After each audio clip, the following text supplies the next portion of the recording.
Dans les années qui ont précédé la chute du mur de Berlin, l'Union soviétique a mis en œuvre une stratégie remarquablement pensée qu'il convient de connaître. La difficulté était la suivante.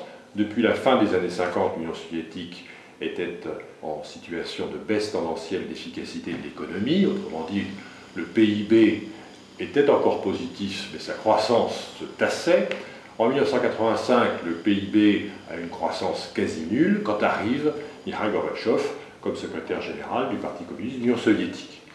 Il met en œuvre assez rapidement une stratégie bien pensée par le KGB qui consiste à prendre les pays occidentaux, notamment d'Europe de l'Ouest, par où ça les chatouille, entre guillemets. Autrement dit, leur donner un discours qui consiste à dire que l'Union soviétique devient, comme eux, une démocratie, une économie de marché, un état de droit, ce que les pays occidentaux, notamment les pays européens de l'Ouest, entendent avec plaisir. Le résultat, c'est qu'il y a des crédits pour aider cette perestroïka, crédits qui pourtant ne sont plus remboursés après quelques années parce que l'Union soviétique, dans le même temps, fait fuir ses capitaux dans un certain nombre de banques qui les abritent secrètement. Il y a donc une stratégie remarquablement pensée qui vise à ancrer l'Union soviétique à l'Europe de l'Ouest.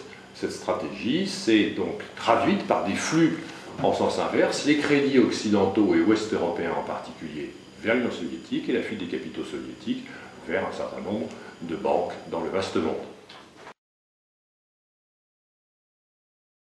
Dans les années qui ont précédé la chute du mur, les États-Unis ont mis une stratégie au point qui consistait à prendre l'Union soviétique sur ses points faibles, l'économie, puisque l'économie soviétique était largement impactée déjà par les dépenses de défense. Au début des années 80, le président Ronald Reagan met progressivement en place une stratégie qui est portée sur la place publique en 1983 sous le nom d'initiative de défense stratégique, le programme de la guerre des étoiles, dit-on dans les journaux, qui consiste à relancer la course aux armements de façon à pousser à l'asphyxie l'Union soviétique. Il est intéressant de savoir que les États-Unis peuvent s'appuyer dans cette affaire sur le pape Jean-Paul II, qui se trouve être polonais, qui est informé de la stratégie et qui est finalement d'accord pour pousser à l'asphyxie l'URSS de façon à élargir, autant que faire se peut, la sphère de liberté du bloc de l'Est, notamment des anciens pays satellites. Voilà la stratégie américaine. C'est une stratégie qui dépense près de 400 milliards de dollars par an durant les années 80, un petit peu comme un marathonien qui pousse une accélération pour décrocher son poursuivant direct depuis la fin de la Seconde Guerre mondiale. Le résultat, ça a été la victoire de la stratégie américaine. 1989, c'est d'abord la chute du rideau de fer, avec la chute du mur de Berlin, qui en est un moment, symbole de la guerre froide, symbole d'une Europe divisée en deux durant la guerre froide. C'est l'année suivante, en 1990, le démantèlement du pacte de Varsovie, phénomène extraordinaire sur lequel personne n'aurait misé un franc voici quelques années plus tôt. C'est en 1991 un phénomène encore plus surprenant, l'implosion de l'Union soviétique au mois de décembre 1991. La fin d'un géant, la fin d'une superpuissance. C'est un phénomène tout à fait important. Au début des années 90, un certain nombre de pays, dont la France, dont la Russie, disent « l'OTAN n'a plus sa raison d'être ». Il y a même aux États-Unis un certain nombre de personnes qui pensent la même chose. L'argument en France est de dire « l'OTAN est le fruit de la guerre froide est terminée, donc l'OTAN n'a plus sa raison d'être ».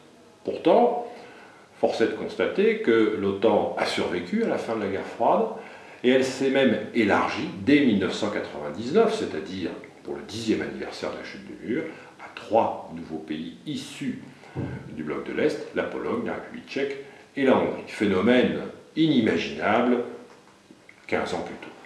En 2004, l'OTAN s'élargit à de nouveaux pays, notamment les pays baltes, qui sont des républiques issues de l'Union soviétique, ce qui, bien évidemment, n'a pas forcément fait plaisir à Moscou.